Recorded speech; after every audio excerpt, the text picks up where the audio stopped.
Ассалаумағалейкум, құрметті менің оқырмандарым және де үйірмеге қатысушылар. Сіздермен бүгін Алмат Әженов мырза және мен шахмат тренері Нұрахмет Байжан. Біздің бүгінгі сұхбатымыз Алмат Әженов деген кісі бұл Казгуден программа жөніндегі мамандықтарға, соған қатысты мамандықтармен сабақ береді және де өзі программист. Бұл кісі өзі басқа мамандықпен айналысса да, бірақ шахматтан хабары бар. Және де осы шахматтың біздің өмірде қандай пайда беретінін жөнінде бізге кішігірім сұхбат беріп өтсе. Жалпы бұл шахматтың негізі логикаға өте мықты әсер етеді. Оны бәріміз білеміз. Но бірақ бұл шахмат мысалы неғұрлым ерте үйренген, соғұрлым жақсы екенін мен түсіндім. Бұл түсінік маған 2013-14 жылдары Казгуде мұғалім болып жұмыс істеп жүрген кезде бір сабақ барысында осы шахмат туралы әңгіме болды да. Жалпы бұл шахматты жақсы меңгерген бала және неғұрлым ерте меңгерген бала бұл ертең өскен кезде мына программированияны жақсы шығаратынына, жақсы программированияның есептерін жақсы алып кете алатынына өте көп ықпал етеді. Не себеп дегенде бұл нәрсе байланысты. Мен осы қазір айта кетейін неден болған. Жалпы мен өзімді әкем 5-6 жасымнан бастап үйретті шахматқа. 5-6 жасынан бастап. Ол кезде енді былай қайсыне енді 5-6 жасар бала оңай емес қой шахмат үйрету. Бірақ соған қарамастан әкемізге алғысымызды айтамыз. Үйретті. Шахмат үйретті. Одан кейін мектеп жасында шахмат курстарына қатысып жүрдік. Кейіннен өсе келе мына программист болып жұмыс атқарып сол неде Казгуде сабақ беріп жүрген кезде бір Құтылмұрат деген жігіт болды. Бұл кезде бірінші курс оқитын бала тұғын. Сол бала қандай есеп берсең де шығарып береді да, және ол былай түсіндірген нәрсеңді тез алып кетеді есебін. Қабылдауы жақсы. Тез қабылдауы жақсы болатын баланы. Сол сабақтың барысында мынау шахмат туралы әңгіме кеткен кезде сол бала ол да сол 5-6 жасынан ерте үйренген екен да. Ол осы жерде енді байланыс кетті да, менде ол да ерте үйренді да, және бұл екі адамның да былай айтқанда программирование деген қабілеті бар болып тұр да. Осы жерден келіп мен түсіндім сол кезде осы шахматтың баланың ертең жалпы программирование ғана емес, бұл негізінде жалпы инженерлік салаларға да көптеген ықпал етеді. Мысалға мен өзім мақтанғандық емес, жалпы программисттен бөлек мысалға сантехника деген сияқты үйдің жұмыстары, электрика, ТЭЦ-тен де сабақ беріп жақсы не алдым да, теоретический цепи деген тоқ жағынан да жақсы түсінікті қалыптастырды. Соның барлығына бір осы баланың жас кезіндегі мынау үйренген шахматы болсын, басқа да тек қана шахматпен ғана шектелмей, жалпы басқа да мысалы ойыншықтарды шашып үйрену деген сияқты осылардың барлығы бұл баланың логикасын қалыптасуына әсер етеді. Соның ішінде бұл шахматтың рөлі өте зор. Бұл шахматты жалпы бастапқыда түсінбей ойнауға болады, жалпы жүрісін ғана біліп қойып, былай жүріп. Былай егер түсініп ойнаған кезде қарсыластың комбинациясын не үшін олай жүрді, оның қандай комбинацияларға жолы ашылып тұр, мендегі қандай нелерге фигураларға қауіптеніп тұр, мен былай жүрсем ол қалай жүреді деген секілді бұл мынау жоспарлау, осындай қабілеттердің бәрін жақсы ықпал етеді, дамуына ықпал етеді. Қазіргі таңда өзіңіз қалай шахматтан қаншалықты ойнайсыз? Мысалға бір кісілер болады, өзінің хобби ретінде қабылдайды шахматты. Аптасына бір рет немесе айына 1-2 рет ойнап тұрамын деген сияқты. Өзіңізде қалай? Жалпы осы мектеп кезінде өте көп не болды айтқан кезде хобби ретінде, ол как екінші пән ретінде жүрді десе болады шахмат өмірімде. ДШ сабағында да тек шахмат ойнайтынбыз.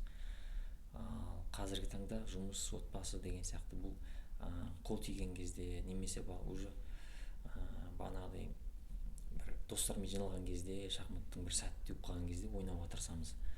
Ал жалпы мен өзім нағашы атамды айтып өткім келеді. Нағашы атамыз қазіргі күнге дейін пенсия жасындағы қартайған кісі болса да бұл шахматты өте жиі ойнайды. Компьютерге орнатып қойған, сотықмен енді ойнамайды шығар, көзге байланысты. Ал компьютермен өте көп ойнап тұрады. Күніне 1 рет, 2 күнде 1 рет ойнап тұрады. Атамыз үйге келген кезде де біз атамызбен ойнауға тырысамыз.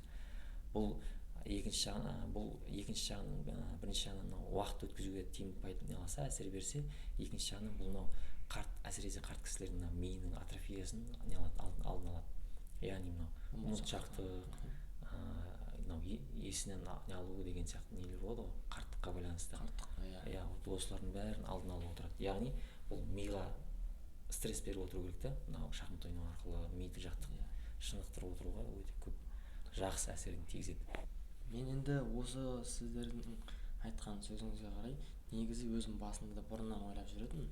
Сосын мен өзімнің курсымды 5 жастан жоғары дедім, және жас таңдамайтын курс дедім. Өйткені қарттар да, жас кішілер де, орта буында да барлығы ойнап үйрене беретін, және де оны қолданыста ешқашан ертелі кеш жоқ екенін деп солай қабылдап осы курсты ашқан болатын. Ашқанның бір дәлелі, дұрыстығы осы кісі айтып жатыр.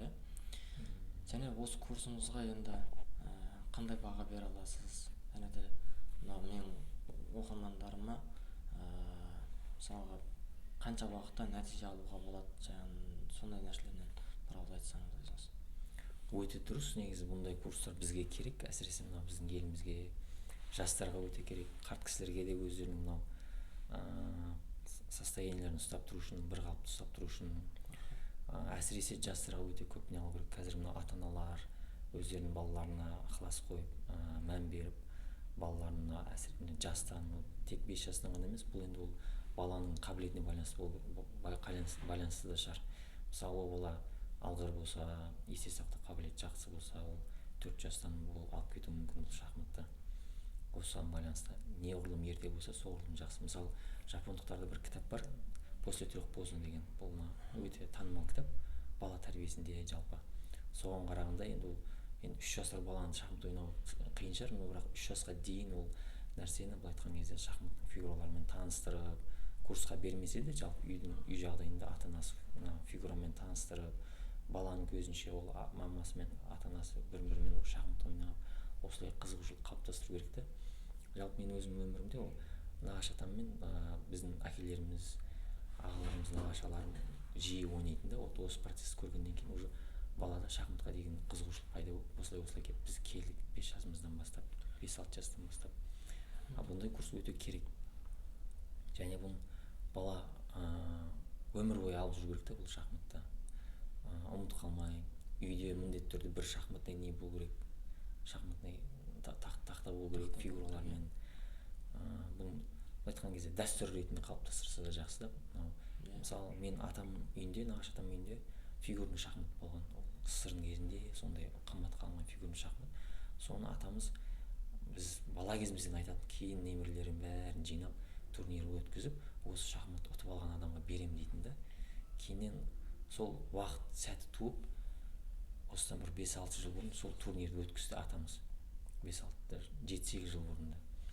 Сөйтіп турнирді өткізіп, бір немерелердің біреуі ұтып алдық, мен айтпай қояйын. Сөйтіп шахматты берді да. Бұл айтқан кезде бұл тәрбиелік жағынан да өте не болды да, жақсы үлгі болды да атамыздың.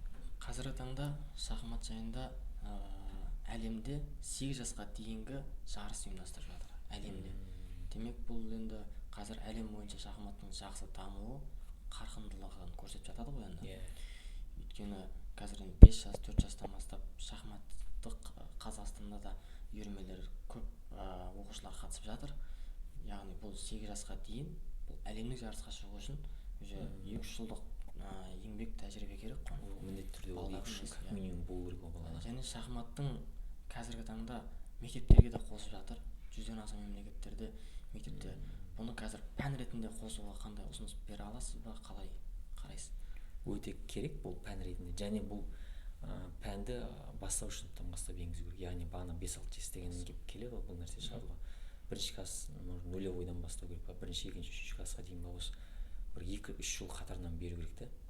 Шахматтан бала, сөйтіп алып шығып не алғаннан кейін бұл балада ертең математикаға дегенде қабілеті болады, геометрияның формулаларын қорытып шығаруға да қабілет болады, физикаға да қабілет болады. Жалпы өзімде математикамыздан да жақсы деп айтуға болады, физикадан өте жақсы оқыдық. Осының мынау шахматтың жалпы баланың жас кезден логикасының дамуының әсері деп түсінемін да осы нәрсенің бәрін. Логикасының дамуына және де шахмат үйірмесі, бұл шахмат сіздердің балдарыңыздың, кішкентай балдарыңыз сіздің бір жайында отыра алмайды, сабырсыз болады. Ол ойын баласы болғаннан кейін әртүрлі нәрсеге алданып ойнап кетеді ғой. Басқаша жүріс жасайды, анау қиратып тастайды. Бірақ бұның жарыстар, тағы да басқа ойындардың ережесі бұл сабырлыққа, төзімділікке, бір орында отыруға, және де ойында асығыс шешім қабылдамай дұрыс нәрсе жасауға әкеледі. Демек бұл шахматтың жалғыз оған және ой өріске де емес, біздің өміріміздегі көп нәрселерге пайдалануға болады екен. Алмат мырза, сізге көп рахмет біздің сұхбат беруге келіскеніңізге. Сұхбатыңыз үшін көп рахмет. Ал құрметті достар, көрермендер, сіздерге кеңес ретінде айтайын, кейбір жағдайларда болады шахмат үйірмесінде, бұл шахмат деген тек үйірме ретінде қабылдауға деп қараймыз ғой. Бірақ қазіргі таңда бұл шахматты сыйлық ретінде ұсынсаңыз да болады. Бір кісіге сыйлық ретінде ұсынып, және де осының кітаптары бар, қазіргі таңда қазақ тілде жарық көріп жатыр. Қазақ тілі біздің өзіміздің тіліміз, өзіміздің отандық. Сол себепті қазақ тіліндегі шахматтарға көбірек мән берейік. Сау болыңыздар. Келесі сабақтарымызда көріскенше. Жақсы, сау болыңыздар.